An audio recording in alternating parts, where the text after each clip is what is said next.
Company owner loses control during meeting until a cleaning lady saves the day. Richard Wilson trembled with anger as papers flew across the conference room. His company, built with blood and sweat over 25 years, was being ripped from his hands by the very partners he once considered friends. "You're all traitors," Richard shouted, slamming his fist on the glass table so hard the coffee cups jumped. "After everything I've done for you, after all the wealth I've created for this company." Dr. Harold Thompson, the oldest partner, adjusted his glasses with infuriating calm. "Richard, you need to accept that you no longer have the age or energy to run a company of this size. New York City has changed, business has changed. You're stuck in the past." "Stuck in the past?" Richard stood abruptly, knocking over his chair. "I built all this. When you first came here, this company was just a rented office in Greenwich Village." The other partners exchanged tired glances. Richard recognized that look and his fury grew. They had already decided everything behind his back. 48 years old is not old," he continued shouting. "You're stealing from me." Jack Miller, the financial partner, sighed deeply. "No one's stealing anything, Richard. The vote was clear. 60% of the shareholders want new leadership. You can stay on as honorary chairman, but executive management—" "Honorary chairman?" Richard hurled the laptop on the table. The screen shattered with a crash that echoed through the halls. "You think I'll accept being a puppet in my own company?" Employees passing by the hallway stopped to listen to the shouting. They had never seen their boss lose control like this. Richard had always been known for his cool demeanor, his ability to solve any problem without flinching. "Jennifer!" he bellowed at his assistant, who appeared in the doorway, startled. "Call my lawyer now. I'm suing every single one of these ungrateful bastards." "Mr. Richard, Jennifer tried to speak, but he cut her off. "Get out, all of you. Get out of my sight." Jennifer stepped back, tears in her eyes. In 15 years of working for him, she had never been treated like that. Dr. Harold rose slowly. "Richard, you're losing your composure. This only proves our decision was right. A person who can't even control his own emotions can't run a company of 200 employees." "Control my emotions?" Richard let out a bitter laugh. "You want to see a lack of control? I'll show you what lack of control looks like." He grabbed the thermos of coffee and threw its contents on the floor. The hot liquid spread across the marble, forming a dark puddle. Dear listener, if you're enjoying the story, don't forget to like and especially subscribe to the channel. It helps us a lot as we're just starting out. Now back to the story. It was then that Amanda Wilson quietly entered the room. She wore the blue uniform of the cleaning company, carrying a bucket and some rags. Her blonde hair was tied in a simple ponytail, and she kept her eyes down as she approached the spilled coffee. At first, Richard didn't even notice her. He kept yelling at the partners, accusing them of conspiracy, ingratitude, everything that came to mind. Amanda knelt silently and began cleaning up the mess. Her movements were precise, almost mechanical. She had only worked there for 3 months, always arriving early and leaving late, always invisible to the suited men who ran those floors. "I know every bolt in this company," Richard kept shouting. "Every client, every supplier, every contract. You couldn't even dream of keeping this place running without me." "Richard, please," Dr. Harold tried to calm him. "Let's talk like civilized people. We don't need to go this far." "Civilized?" Richard laughed scornfully. "You've been scheming behind my back for months, buying shares without telling me, making secret deals, and now you want me to be civilized." Jennifer kept cleaning, but her hands trembled slightly. She heard every word, absorbing every detail of the argument that would change so many lives. Jack Miller decided to be more direct. "Richard, the truth is you've become an obstacle to the company's growth. Your decisions have been questionable these past few years. The incident with the supplier from Pennsylvania, for example." "What incident?" Richard turned, his eyes bloodshot. "You cancelled a $2 million contract because the owner refused to have dinner with you. That's harassment, Richard. It could have led to a lawsuit." "I never harassed anyone." Richard slammed the table again. "She misinterpreted my business proposal." The partners exchanged knowing glances. Everyone knew that wasn't quite how things had happened. Jennifer finished wiping up the coffee and stood. For a brief moment, her eyes met Richard's. She seemed to want to say something but hesitated. "Dr. Wilson," she said softly, yet her voice cut through the tense air like a blade. Everyone turned to look at her. It was unusual for a cleaning staff member to address the company owner directly, especially during such an important meeting. "There's something you need to know," Jennifer continued, her calm voice contrasting with the chaos in the room. Richard stared at her, still breathing heavily.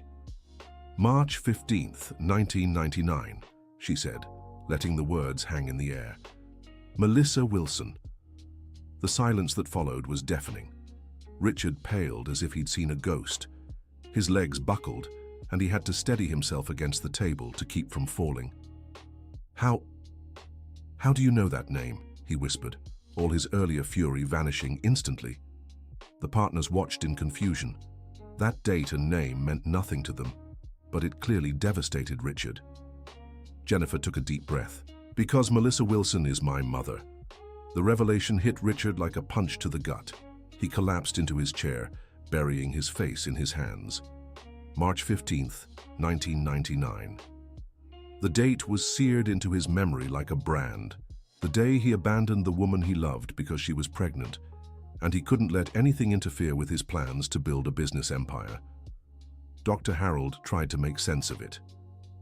"Richard, who is Melissa Wilson? What does this have to do with our meeting?"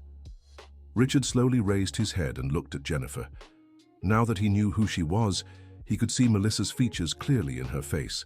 The same green eyes, the same chin, the same delicate hands. "Get out," he said hoarsely. "All of you, leave now." "Richard, we can't just walk out in the middle of such an important meeting," Jack protested. "I said get out." Richard exploded again, but this time it was different. Not business anger, desperation, fear, 25 years of guilt pouring out at once. The partners exchanged confused glances, but realized arguing was pointless. Dr. Harold gathered his papers with a grim expression. "We'll give you 15 minutes to calm down, Richard. Then we'll resume the vote." "No," Richard shook his head. "Not today. The meeting is over." "It's not over," Jack snapped. "We have deadlines, investors waiting for a decision." "The investors will have to wait," Richard said, standing unsteadily. "Leave, now."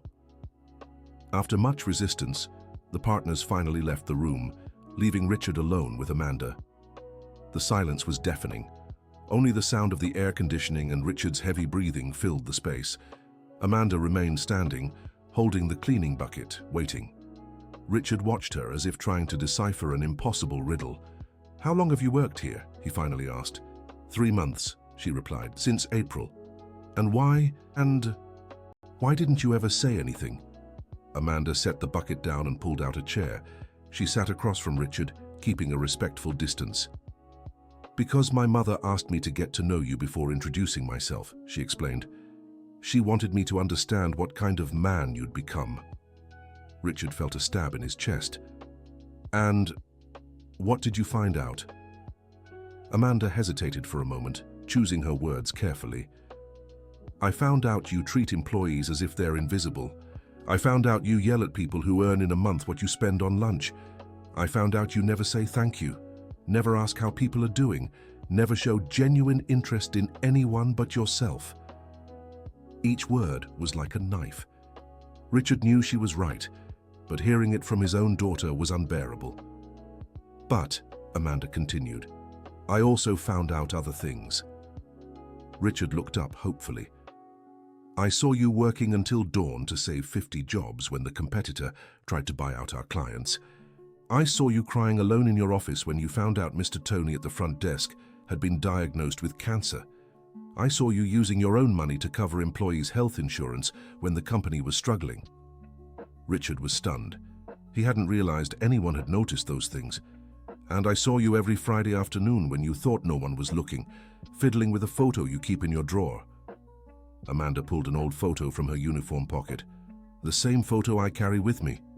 It was a faded picture of Richard and Melissa, young and smiling, embracing in front of Chelsea Market. They looked so happy, so full of dreams. Richard reached out with a trembling hand and took the photo, his eyes filled with tears.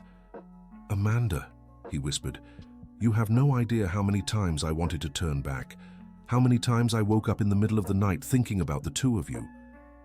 "Then why did you never come back?"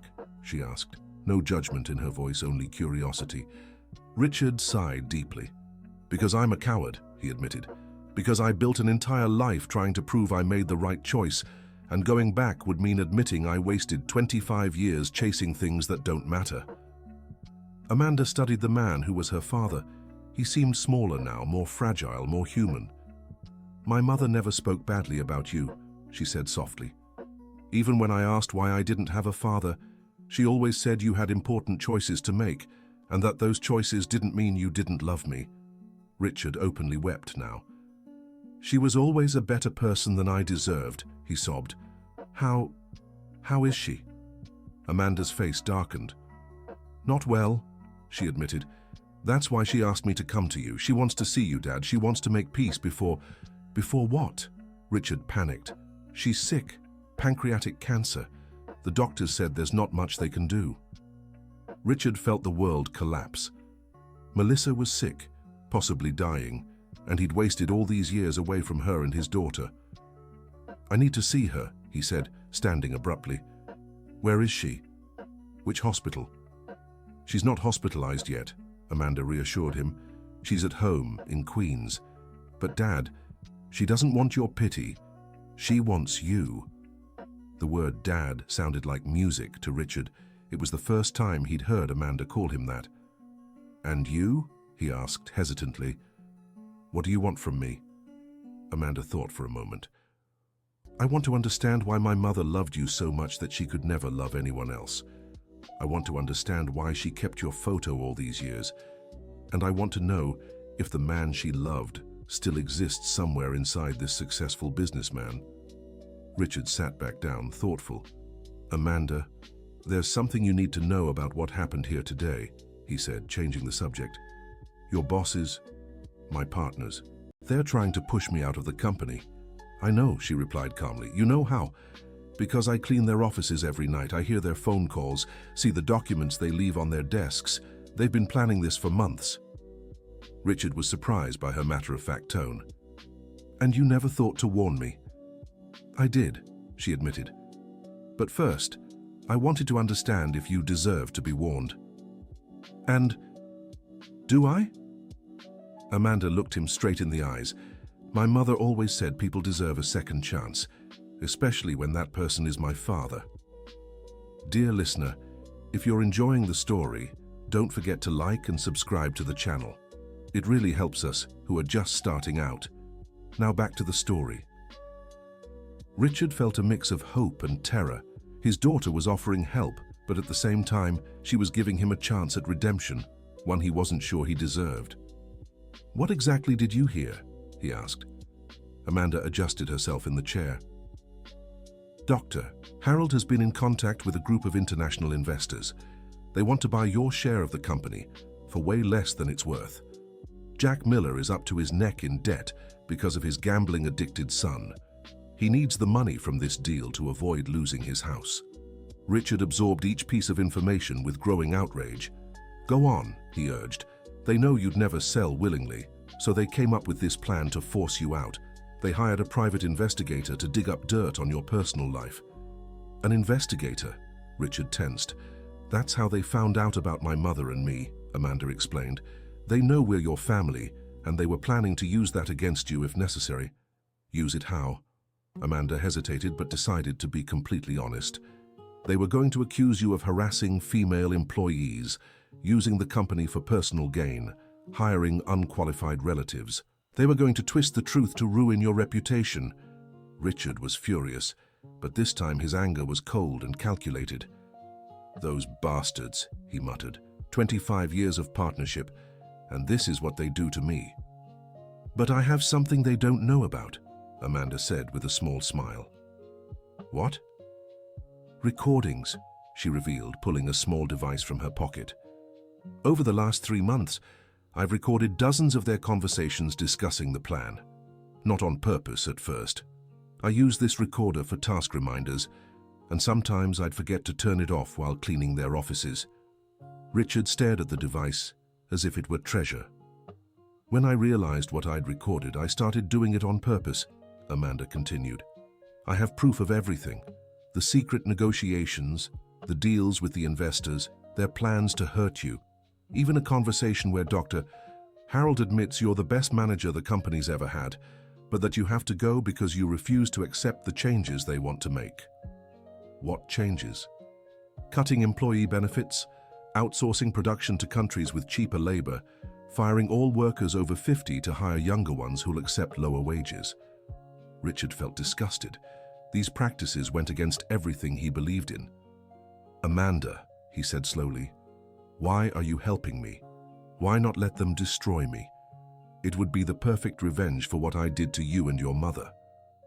Amanda stood up and walked to the window overlooking the bustling Fifth Avenue. Because my mother taught me that revenge doesn't heal wounds, she replied without turning around. And because, despite everything, I believe you can still be the father I always wanted. Richard felt his chest tighten.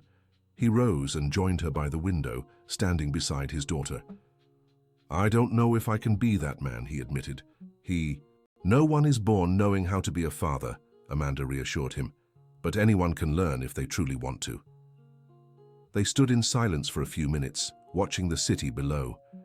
Richard thought about all the choices he'd made, the missed opportunities, the hugs he'd never given. What do you want to study? He asked suddenly. What do you mean? College. You're 25. You must have plans for the future. Amanda smiled sadly. I graduated with a degree in business administration from NYU last year, she revealed, with a specialization in human resources management. Richard stared at her, shocked. Then why are you working as a cleaner, she finished. Because it was the only way to get into this company and observe you up close. Besides, it's not a dishonorable job. Miss Rose, who taught me how to clean properly, has worked in the field for 30 years and raised 3 kids doing it. Richard felt ashamed that his question had sounded prejudiced. I'm sorry, he said. That's not what I meant. I know, Amanda reassured him, but you need to understand your daughter isn't some helpless victim who needs saving. I have ambitions, dreams, abilities. What I didn't have was a father. Their conversation was interrupted by a knock at the door. Jennifer, the secretary, entered hesitantly. Mr. Richard, the partners are demanding the meeting resume. They've brought lawyers. Richard looked at Amanda, who nodded encouragingly. Tell them I'll be down in 5 minutes, he instructed Jennifer. When they were alone again, Richard took Amanda's hands. I'm going to fight for this company, he said firmly, but not just for the company. I'm going to fight for the chance to be the father you deserve. And I'll help, Amanda promised, but on one condition. What? You come with me to visit my mother tonight. Richard swallowed hard. The thought of seeing Melissa after all these years terrified him and yet filled him with hope. All right, he agreed. But first, let's handle this situation. Amanda smiled and slipped the recorder into her pocket. Let's show them they messed with the wrong family. Richard walked into the meeting room with a confidence he hadn't felt in years. The partners were there, flanked by 2 lawyers and an accountant. The table was covered in documents and contracts. Dr. Harold looked at Richard impatiently. Finally, can we proceed with the vote? No, Richard replied calmly. First, I want you all to listen to something. He placed the recorder in the center of the table and pressed play. Dr. Harold's voice echoed through the room. Richard will never accept the changes we need to make. He's too sentimental about the employees. We'll have to force him out and implement the changes afterward. The silence that followed was sharp. The lawyers exchanged uneasy glances. Richard pressed another button. Now it was Jack's voice. If we can get rid of Richard, we can sell the company for twice what it's worth now. The foreign holding group is willing to pay any price to break into the American market. Dr. Harold turned pale. Where did you get this? He stammered. That doesn't matter, Richard replied coldly. What matters is that I have 3 more hours of recordings where you discuss how to sabotage me, how to falsify documents, and how to destroy my reputation. One of the lawyers whispered something in Dr. Harold's ear, who shook his head in refusal. Richard, these are just hypothetical conversations, Jack tried to defend himself. You're taking everything out of context. Richard laughed. Hypothetical conversations? He played another clip. Let's use the Melissa Wilson situation.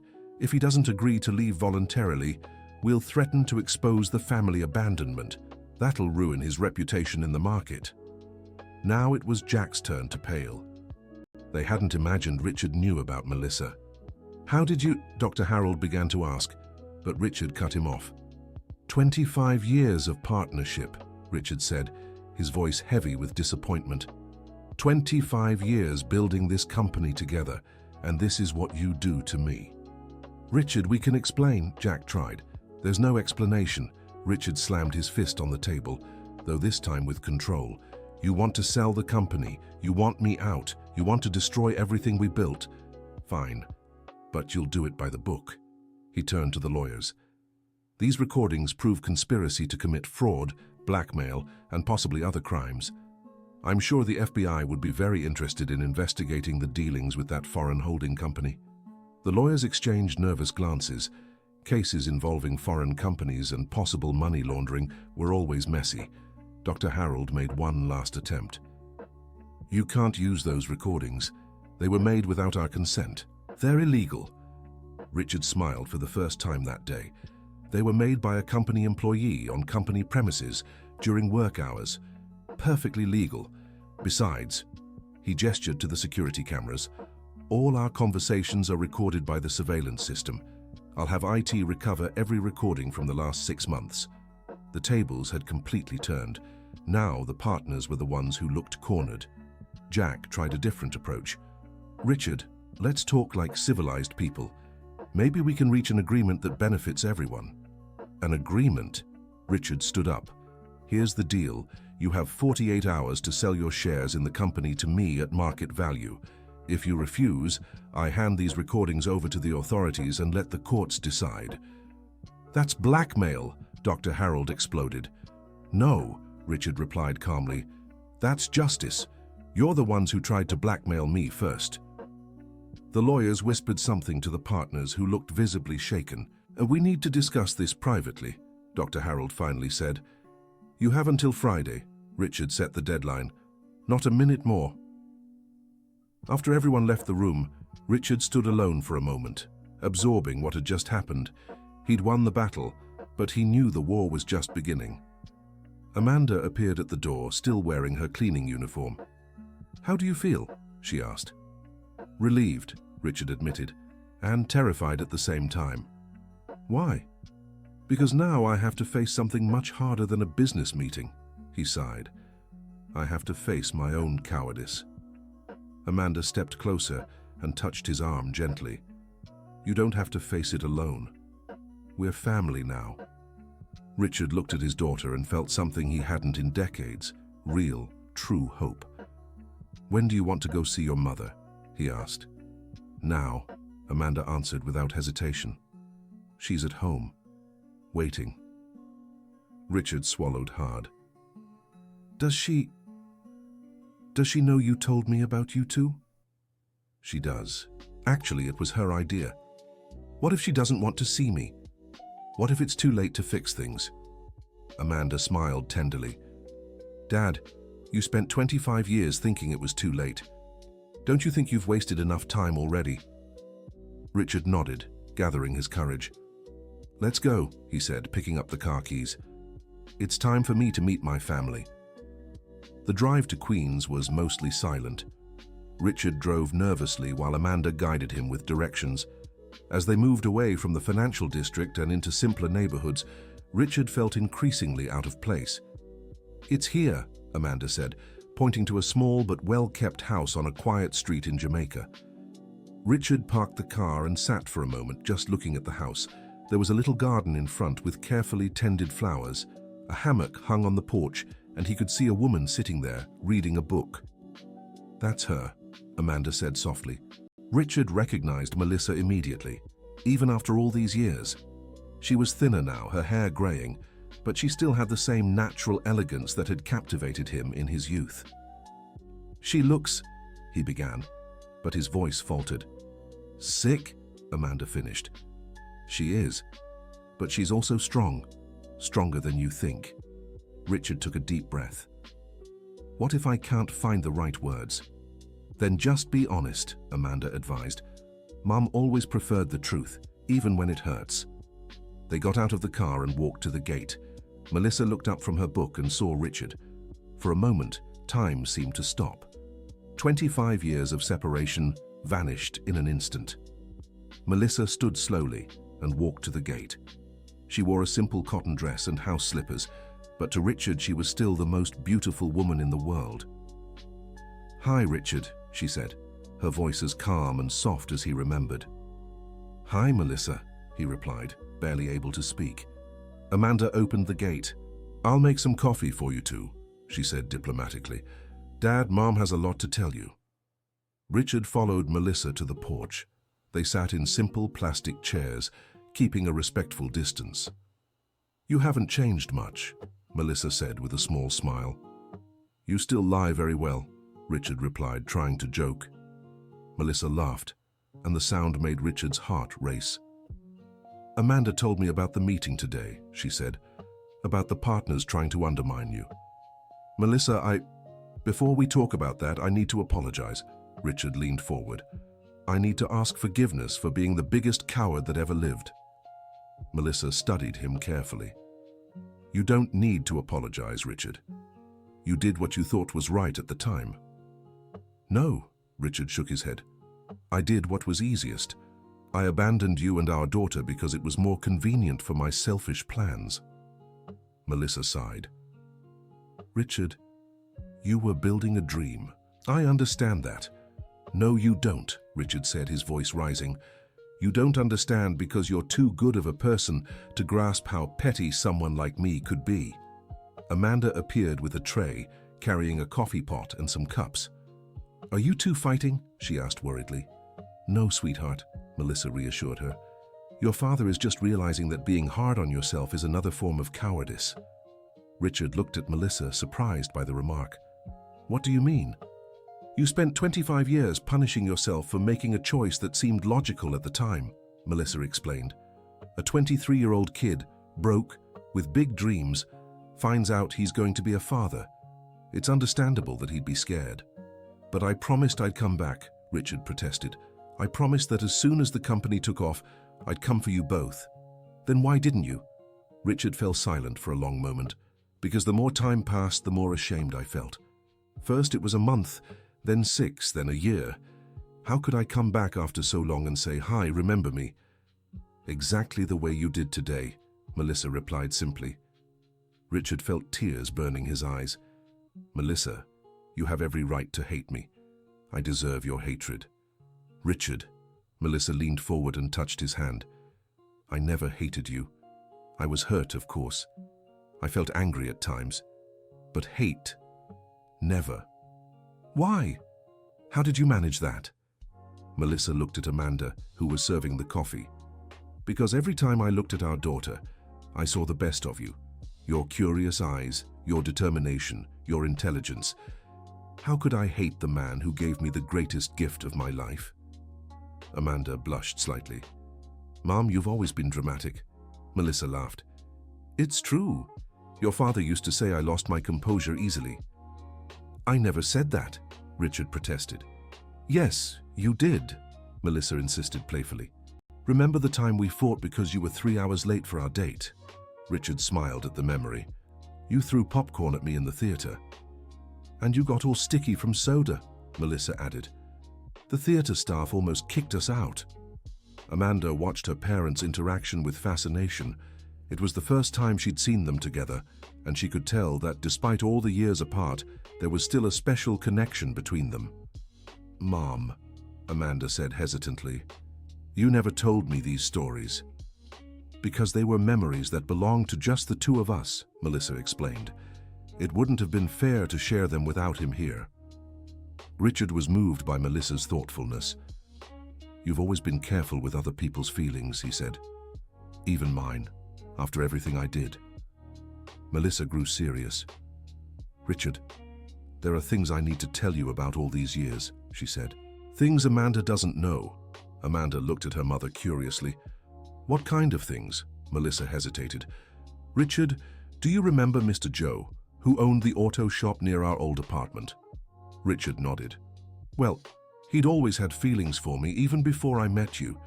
When you left and I found out I was pregnant, he proposed to me. Richard felt his stomach twist. And did you accept? I seriously considered it, Melissa admitted. It would have been a stable life for me and the baby. Joe was a good man, hard-working, and he promised to raise her as his own. Amanda was stunned. She'd never heard this story. What happened? She asked. Melissa smiled sadly. The night before I was supposed to give him my answer, I dreamed of you, Richard. I dreamed you came back and found out I'd married someone else. In the dream, you cried like a lost child, and I woke up knowing I couldn't do it. Richard was visibly moved.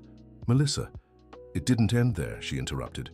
Joe didn't give up easily. For years he'd show up here offering help, bringing gifts for Amanda, trying to convince me to give the two of you a chance at being a complete family. And you never gave in? Richard asked, amazed. Never, Melissa confirmed, because I always believed you'd come back, even when everyone told me I was being foolish, even when years went by without a word from you. I was sure you'd knock on my door one day. Richard began to cry openly. I don't deserve you, he sobbed. I never did. It's not about deserving, Melissa said softly. It's about love. And I never stopped loving you, Richard. Amanda was also emotional. Mom, why didn't you ever tell me this? Because I didn't want you growing up, waiting for someone who might never return, Melissa explained. I wanted you to be independent, strong, capable of finding happiness on your own. And she did it, Richard said, looking proudly at his daughter. She graduated from college, smart, brave, and determined. Everything she is, she owes to you. That's not true, Amanda protested. I may have learned strength from Mom, but my determination, my stubbornness, that came from you. Richard laughed through his tears. Stubbornness? You should see her when she sets her mind to something, Melissa remarked. Just like you when we were young. Remember when you decided to start the company even though you had no money? I sold lunches outside the university to save up, Richard recalled. And I helped you prepare them in the early hours, Melissa added. You never gave up on anything. Amanda looked surprised. You two worked together? Your mother was my first partner, Richard revealed. The recipes she came up with were the most popular. If she hadn't helped me, I never would have saved enough to rent that first office. Melissa blushed. Richard, that was so long ago. It was yesterday, he said, gazing intently at her. To me, it was yesterday. The moment was interrupted by Richard's phone ringing. It was Jennifer, his assistant. Mr. Wilson, I'm sorry to bother you, but Dr. Harold called. He wants to schedule a meeting tomorrow morning. Said he has a proposal to make. Richard glanced at Melissa and Amanda. Tell him I accept. 9 o'clock in the main conference room. He hung up. They're going to try to negotiate, he explained. Probably offer some deal to keep the recordings from going to the authorities. What are you going to do? Amanda asked. Richard thought for a moment. I'm going to do what I should have done 25 years ago, he said firmly. I'm going to fight for my family. Melissa and Amanda exchanged glances, not fully understanding. What do you mean? Melissa asked. Melissa, I wasted 25 years of our lives because of this company, Richard explained. I won't let them destroy what I built, but I also won't let business come before the two of you again. Richard, you don't have to choose between the company and us, Melissa said. That's a false choice. How so? A well-run company should function without the owner sacrificing their personal life, Amanda interjected. If you have to work 16-hour days just to keep it running, then there's something wrong with the management. Richard was impressed by the maturity of her observation. Did you learn that in college? I learned it by watching you, Amanda replied. These past 3 months, I've noticed you do the work of 5 people. Not because it's necessary, but because you don't trust anyone else to do things your way. Richard admitted she was right. So what's the solution? Delegate responsibilities to capable people and create systems that work without you micromanaging, Amanda explained. That way, you can be a true CEO, focused on big decisions, instead of a manager stuck in every little detail. Melissa smiled proudly. She really is your daughter, always thinking of solutions. Richard looked at the two women who were his family and felt something he'd never experienced before, the sense of being whole. "Melissa," he said hesitantly, "I know I have no right to ask this, but would you have dinner with me tomorrow, after the meeting with the partners?" Melissa exchanged a glance with Amanda. "Richard, I need you to understand something," she said seriously. "I'm not the 20-year-old girl you left behind anymore. I'm a 45-year-old woman with my own life, my own opinions, and an illness that's going to change a lot in the coming months." "I know," Richard replied, "and I'm not the ambitious young man who thought he could conquer the world alone anymore. I'm a 48-year-old man who realized I've achieved many things but lost the only ones that truly mattered." Melissa stayed silent for a moment. "Okay," she finally said, "but it won't be a romantic dinner. It'll be a dinner between friends who need to talk about a lot of things." Richard smiled. "Between friends is just fine. It's a start. Dear listener, if you're enjoying the story, take a moment to like the video and especially to subscribe to the channel. It really helps us who are just starting out. Now, continuing. Amanda stood up. "Well, since you're having dinner tomorrow, I suggest you talk about more practical things today," she said. "Dad, do you know anything about Mum's treatment?" Richard grew serious. "Melissa, tell me how you're feeling. What exactly is the diagnosis?" Melissa sighed. "Pancreatic cancer, stage 2. The doctors said with chemotherapy, I have a good chance of living a few more years with quality." "A few years?" Richard panicked. "Just a few years?" "Richard, a few years can be a whole lifetime if they're lived well," Melissa reassured him. "Besides, doctors are always pessimistic. I feel strong and I'm willing to fight." "What's the best treatment available?" Richard asked. "Money isn't an issue. We can look for specialists in other countries, the best hospitals." "Dad," Amanda interrupted, "Mum is already being cared for by an excellent team at Mount Sinai Hospital. Dr. Michael Brown, who's the head of oncology, said the treatment here is as good as anywhere in the world." "But..." "Richard," Melissa touched his hand again, "I don't want to spend the next few years chasing miracle treatments around the world. I want to live each day as best as I can, with the people I love, doing things that make me happy." Richard nodded, though he was still worried. "And what's the treatment schedule?" "Chemotherapy once a week for 6 months, Melissa explained. "After that, we'll evaluate the results and decide the next steps." "I'll be there for every session," Richard said firmly. "Richard..." "No, Melissa. I lost 25 years of your life. I won't miss a single day of what we have left." Melissa was moved. "What about the company?" "The company will have to learn to function without me being there 24 hours a day," Richard replied, looking at Amanda. "Our daughter already gave me a few lessons in business management today." Amanda smiled. "Actually, Dad, I have a proposal for you."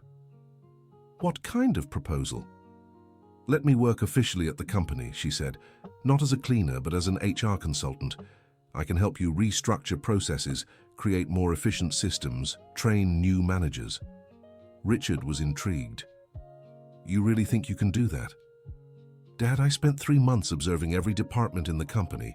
I know the problems, I know the people, I know the possible solutions, plus," she grinned mischievously, "I have access to information no outside consultant would ever get." "What information?" "I know exactly which employees are truly competent and which are just flatterers. I know who actually works and who just pushes papers around. I know which departments have communication issues and where the productivity bottlenecks are." Richard was impressed. "And you noticed all this just by cleaning the offices?" "Dad, when you're invisible to people, they act naturally. I've seen meetings that went nowhere, employees wasting time on unnecessary tasks, conflicts that could have been easily resolved with better communication between departments." Melissa watched the conversation with pride. "She's always been like this," she remarked. "When I was a child, I would spend hours watching people in the square, trying to understand why they acted a certain way." "That's a valuable skill in the business world," Richard admitted. "But Amanda, you need to understand that working with me will be complicated. People will think you only got the job because you're my daughter." "And they'll be right," Amanda replied pragmatically. But that doesn't mean I'm not capable. Let me prove my worth with results, not words. Richard thought for a moment. All right, but let's start slow. You can be my special assistant for HR projects. We'll work together for a few months and see how things go. Amanda beamed. Thank you, Dad, you won't regret it. I hope not. Richard chuckled. Now, Melissa, tell me more about how you've spent all these years. Melissa settled into her chair. Well, after Amanda was born, I went back to school. I took a technical accounting course and worked for several small companies. I always managed to support us decently. You never needed financial help? Richard asked, feeling guilty. Need? I did, Melissa admitted. But I always found a way. Amanda never went without. Mum was always too proud, Amanda remarked. I offered to work to help out at home many times, but she never let me. Education comes first, Melissa said firmly. My priority was always making sure Amanda had the opportunities I never did. Richard felt a mix of admiration and remorse. Melissa, you raised a wonderful daughter on your own. You did a job I could never have done. You don't know that, Melissa countered. We never got the chance to find out what kind of father you'd be. Now we do, Richard said with determination. And I intend to make the most of every minute of this opportunity. The sun was setting when Richard finally said goodbye to Melissa and Amanda. The drive back to his apartment on the Upper East Side was silent as Richard processed everything he'd learned that day. His life had completely changed in a matter of hours. That morning, he'd been a lonely businessman fighting treacherous partners. Now he was a father and, well, he wasn't sure what his relationship with Melissa was, but he knew he wanted to figure it out. In his apartment, Richard poured himself a glass of whiskey and sat on the balcony, watching the city lights. For the first time in years, he didn't think about work, meetings, or business strategies. He thought only of Melissa and Amanda, of all the lost years, of all the chances he'd wasted. His phone buzzed. A message from Amanda. Dad, thank you for today. Mum couldn't stop smiling after you left. See you tomorrow. Richard smiled and typed back, Thank you for giving me a chance. See you tomorrow, daughter. It was the first time he'd called Amanda daughter, and the feeling was indescribable. The next morning, Richard arrived at the office earlier than usual. He had a lot to arrange before the partners' meeting. First, he asked Jennifer to cancel all his afternoon appointments. All of them, Mr. Richard? Jennifer asked, surprised. Even the meeting with the Japanese clients? All of them, Richard confirmed. Reschedule for next week. Jennifer was puzzled but didn't question it. In 15 years of working together, it was the first time she'd seen Richard voluntarily cancel important meetings. Next, Richard asked Amanda to come to his office. She arrived promptly at 8, now dressed in business attire instead of the cleaning uniform. Good morning, Dad, she said, still getting used to the word. Good morning, daughter, Richard replied, also adjusting to their new relationship. Ready for your first official meeting as my assistant? Ready, Amanda confirmed. I brought some notes on the points I observed over these months. She handed Richard a notebook, filled with observations organized by department. Richard was impressed by the level of detail. Amanda, this is a full consulting job, he said, flipping through the pages. How long did it take you to organize all this? A few nights, she replied modestly. I've always enjoyed organizing information. Richard read a few observations. Sales department. Lack of communication between internal and external teams. Salespeople waste time relaying information that could be centralized in a system. Human resources. Hiring processes are too bureaucratic. Good candidates drop out because the process takes over 2 months. Administration. Too many unproductive meetings. Managers spend more time discussing work than actually doing it. These observations are spot on, Richard admitted. And do you have suggestions for solutions? I do, Amanda confirmed. But I'd rather discuss that after we resolve the situation with the partners. At exactly 9 o'clock, Dr. Harold Jack and their lawyers entered the meeting room. Richard and Amanda were already waiting, with the recorder and copies of the recordings neatly arranged on the table. Dr. Harold looked like he had aged 10 years since the day before. Richard, we're here to try and reach a civilized agreement, he began. "I'm listening," Richard replied coldly. Jack took over. "We're willing to sell our shares in the company for whatever price you deem fair, no questions asked. In return, you don't hand over the recordings to the authorities." Richard pretended to consider the offer. "What about the foreign investors and the plans to lay off employees and cut benefits?"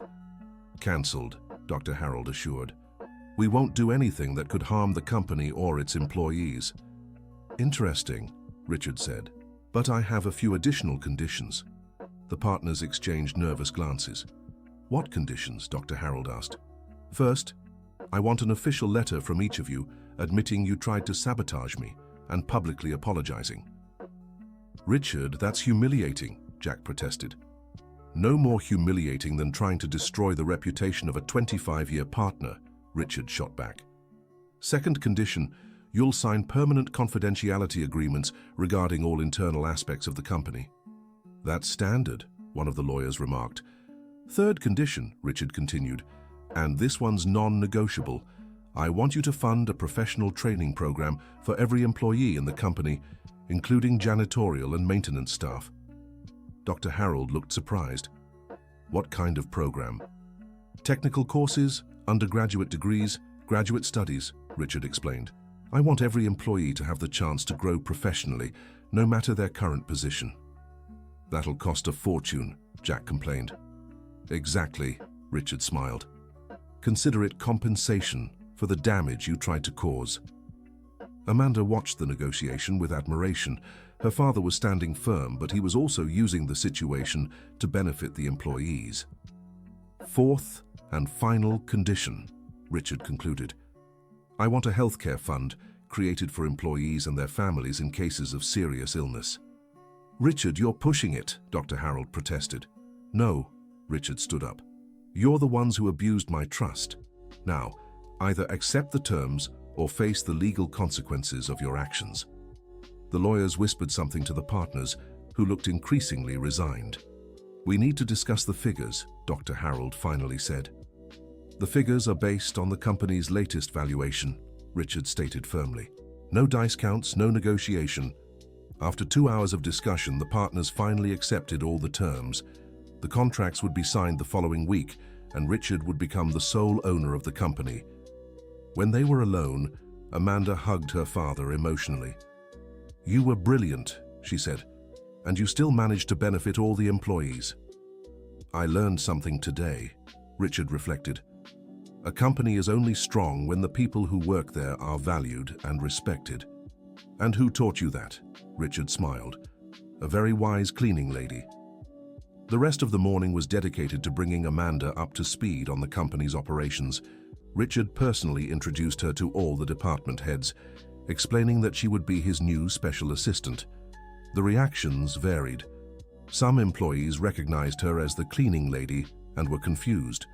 Others immediately noticed the physical resemblance between her and Richard. "Don't worry about the comments," Richard advised Amanda during lunch.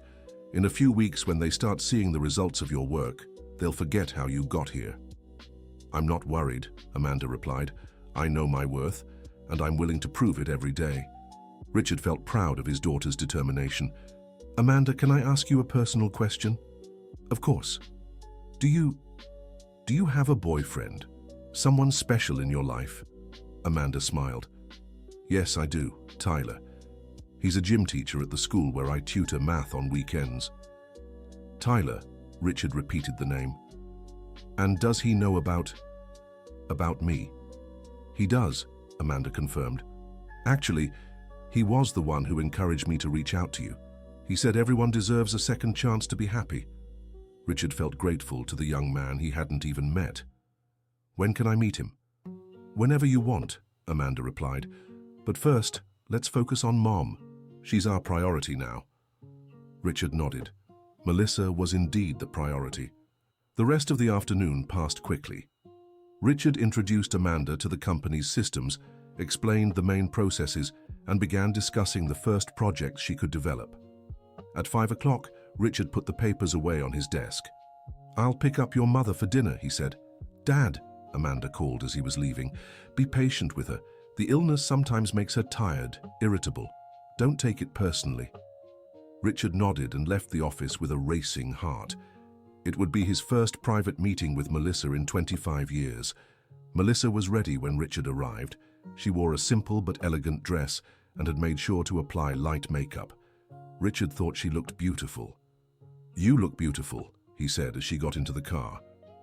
"Thank you," Melissa replied, blushing slightly. "It's been so long since I've heard that." Richard chose a small, cozy restaurant in Greenwich Village, far from the places frequented by his business acquaintances. He wanted privacy to talk with Melissa. "Do you remember this place?" Melissa asked when they arrived. Richard looked around, confused. "Should I?" "This was where the pizzeria we had our first date at used to be," Melissa explained. "Obviously it's changed a lot, but it's the same address." Richard was moved. Melissa had chosen a place full of meaning for them. "You remember everything, don't you?" he asked. "The good things, yes," Melissa confirmed. "The bad, I'd rather forget." Over dinner, they talked about everything. About Amanda, about the company, about the years they'd spent apart. Richard spoke of the loneliness he'd always felt, even surrounded by people. Melissa talked about the difficulties of being a single mother, but also the joys of watching Amanda grow up.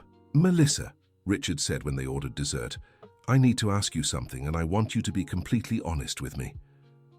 "Ask." Have you really never fallen in love with anyone else?" Melissa fell silent for a moment.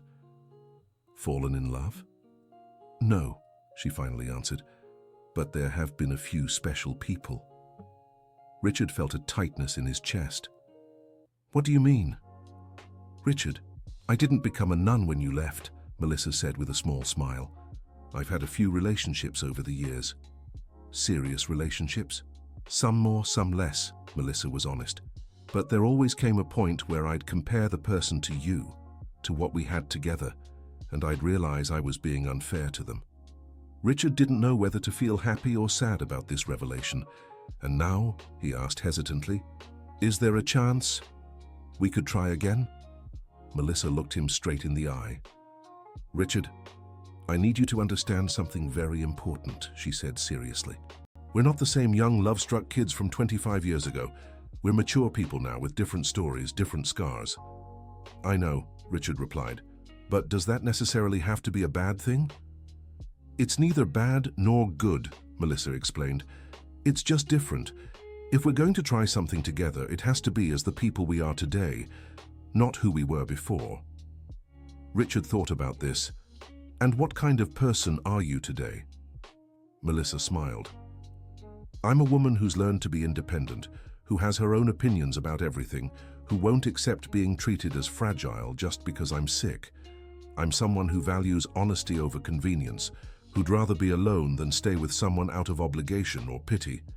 "And do you think I'm the kind of person who'd stay with you out of pity?" Richard asked. "I don't know," Melissa answered honestly. "That's what we need to figure out." Richard reached his hand across the table. Melissa hesitated for a moment, then took it. "Melissa, I want to be completely honest with you," he said. "I don't know if I can be the partner you deserve. I spent 25 years being selfish, thinking only about myself, about my goals. But I want to try. I want to learn." "And if you can't?" Melissa asked. "What if you find out it's too late to change?" "Then at least I'll know I tried," Richard replied. "And you'll know that this time I didn't run away." Melissa was moved. "Okay," she finally said, "but let's take it slow. One day at a time." "One day at a time," Richard agreed. They finished dinner talking about more immediate plans, Melissa's treatment, Amanda's work at the company, small outings they could take together. When Richard dropped Melissa off at home, she surprised him with a kiss on the cheek, very close to his lips. "Thank you for dinner," she said, "and for your honesty." "Thank you for giving me a second chance," Richard replied. Amanda was waiting on the porch when Melissa walked in. "How was it?" she asked eagerly. "It was enlightening," Melissa answered. "Your father has changed a lot, but he's still the man I loved." "Is that good or bad?" Melissa laughed. "It's hopeful." In the weeks that followed, Richard, Melissa, and Amanda settled into a new routine.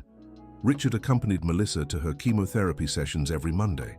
Amanda implemented changes at the company that impressed everyone with their efficiency, and on weekends, the three spent time together getting to know each other as a family.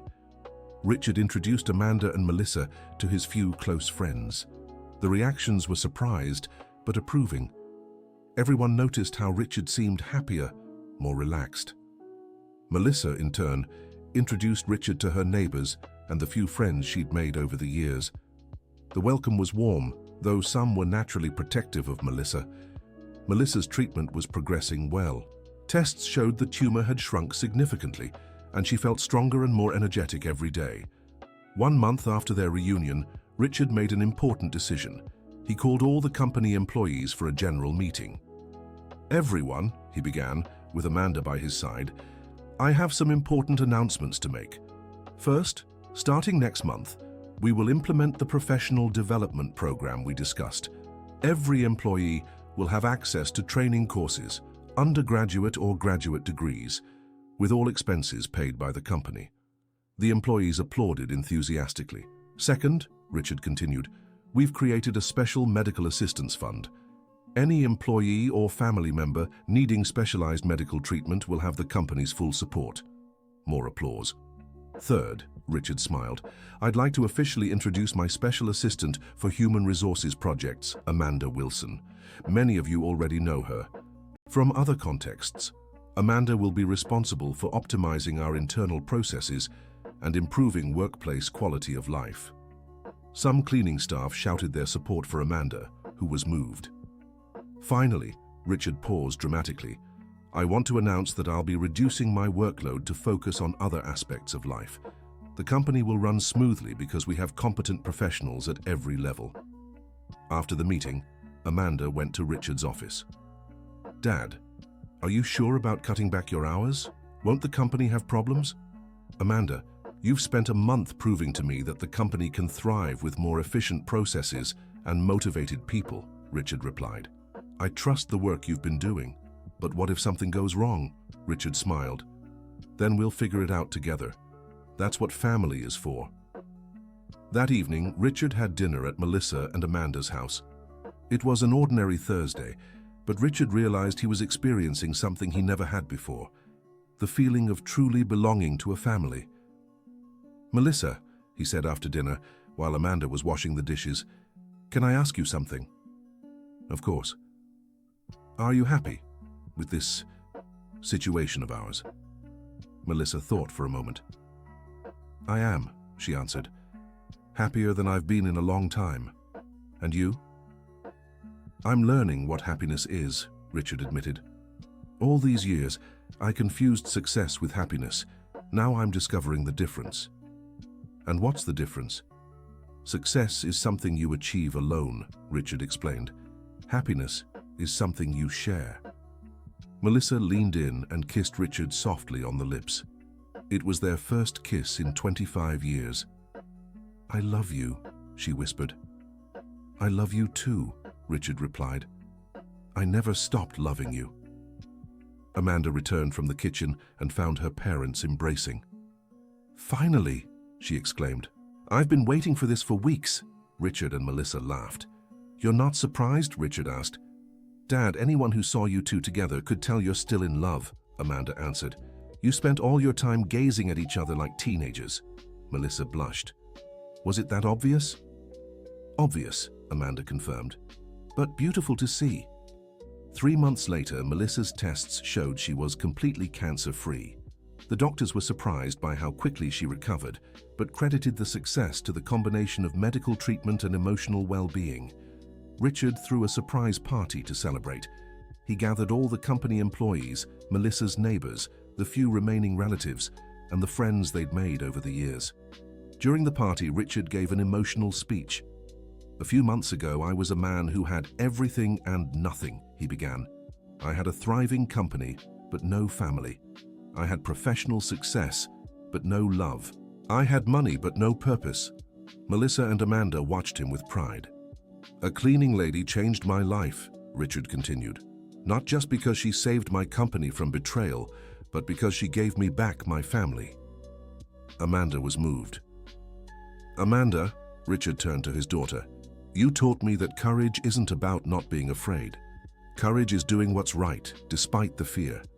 Thank you for being brave enough to give me a chance." He then turned to the woman he loved. "Melissa, you taught me that true love doesn't have an expiration date. Thank you for waiting for me, even when I didn't deserve it." Richard paused, took a deep breath, and pulled a small box from his pocket. "Melissa Wilson." He knelt before her, surprising everyone. "Will you marry me?" Silence fell. Melissa looked at the ring, then at Richard, then at Amanda, who was crying with emotion. "Richard," Melissa said softly, "are you sure? You're not doing this on impulse?" "I'm absolutely sure," Richard replied. "I want to spend the rest of my life proving I've learned to love truly." Melissa held out her hand. "Yes," she said with tears in her eyes, "I will." The celebration erupted. Employees, neighbors, friends, all rejoiced with the reunited family. 6 months later, Richard and Melissa married in a simple ceremony in the backyard of their home in Jamaica. Richard had insisted on holding it there, in the place where Melissa had raised Amanda, where she'd built a dignified and happy life. Amanda was the maid of honor, wearing a beautiful blue dress Richard had picked especially for her. Tyler, her boyfriend, was the best man, and Richard already saw him as a son. During the ceremony, Richard made his vows. "Melissa, I promise I'll never choose work over family again. I'll be there for every important moment, every doctor's appointment, every Sunday morning. I'll be the husband you always deserved, and the father our daughter always wanted." Melissa vowed in return, "Richard, I promise to be patient when you forget you don't need to work 16-hour days. I'll remind you every day that you're loved not for what you achieve, but for who you are. I promise to grow old with you, building a family rooted in love and respect." When the officiant declared them husband and wife, Richard kissed Melissa with the passion of a 20-year-old and the tenderness of a mature man who'd learned the value of true love. The party lasted well into the night. Richard danced with Melissa, played with the neighbors' children, and chatted with company employees as if they were old friends. Around midnight, when most guests had left, Richard found himself alone in the yard with Amanda. "Dad," she said, hugging him, "thank you for coming home." "Thank you for showing me the way," Richard replied. "Are you happy?" Richard looked around, Melissa helping clear plates, neighbors saying warm goodbyes, Tyler stacking chairs, their modest but love-filled home. "Amanda," he said with certainty, "this is the first time in my life I've known exactly what happiness means." A year later, Richard's company had become a model of compassionate management. The professional training program had equipped dozens of employees, many now in leadership roles. The Medical Assistance Fund had helped families through tough times. Amanda had become HR director, respected by all. Her innovative people management strategies were studied by industry peers. Melissa had fully recovered and returned to work as an accounting consultant for small businesses. She and Richard maintained a balanced routine, prioritizing both work and family. Richard faithfully kept his promise not to work more than 8 hours a day. Every afternoon, he stopped by the house to have coffee with Melissa. Every weekend, the family gathered for long lunches and endless conversations. That December, during the company's holiday party, Richard gave his final speech as CEO. "Everyone," he announced, "the time has come for a transition we've been planning for months. Starting in January, I'll step into the role of board chairman, and our new CEO will be Amanda Wilson." The announcement came as a surprise, but was met with widespread approval. Everyone had noticed Amanda's competence and dedication. Amanda is 26, holds a degree in business administration, has specialized in human resources management, and most importantly, she has the vision this company needs for the future, Richard continued. "I have complete confidence in her ability to take our company to even greater heights." Amanda stepped up to the microphone, visibly moved. "When I first joined this company as a cleaning staff member," she began, "I never imagined I'd one day be standing here in this position. I've learned that a person's worth isn't defined by their job title, but by the dignity with which they do their work." The cleaning staff cheered enthusiastically. I promise to uphold the values my father established here: respect for people, equal opportunities for all, and the belief that a company only truly thrives when the people who work there are happy. After the party, Richard, Melissa, and Amanda drove home together. "Dad," Amanda said on the way, "are you sure you want to retire so soon?" "Amanda, I'm not retiring," Richard clarified. "I'm focusing on what really matters. I'll still work, but now as an advisor, a mentor, and I'll have time to be a husband, a father, and who knows, maybe even a grandfather." Melissa and Amanda exchanged glances. "Dad, are you suggesting I have kids?" Amanda laughed. "I'm suggesting you and Tyler think about it," Richard teased. "It'd be nice to have some grandkids to complete the family." Melissa chuckled. "Richard, you're getting sentimental in your old age." "It's not old age," Richard protested. "It's maturity, and yes, I'm getting sentimental. 49 years wasting time on things that don't matter have earned me the right to be sentimental about the things that do." That night, Richard and Melissa stayed on the porch talking about the future. Their plans were simple: travel together to places they'd never seen, watch Amanda's career flourish, maybe meet grandchildren someday, grow old side by side. "Richard," Melissa said, resting her head on his shoulder, "do you regret anything?" "I regret wasting 25 years away from you," Richard answered honestly, "but I don't regret coming back." "Even after losing so much time?" "Melissa, the time I lost taught me to cherish the time we have," Richard explained. "If I'd stayed back then, I might never have learned what truly matters in life." "And what truly matters?" Richard kissed the top of Melissa's head. "You, Amanda, are family. The rest is just details." The end. Now tell me what you thought of this story and where you're watching from. Leave your honest thoughts in the comments. Do you think Richard made the right decisions? We'd love to hear your thoughts on this reunited family. Thank you so much for being here. Don't forget to like and, most importantly, subscribe to the channel so you don't miss other heartwarming stories like this one.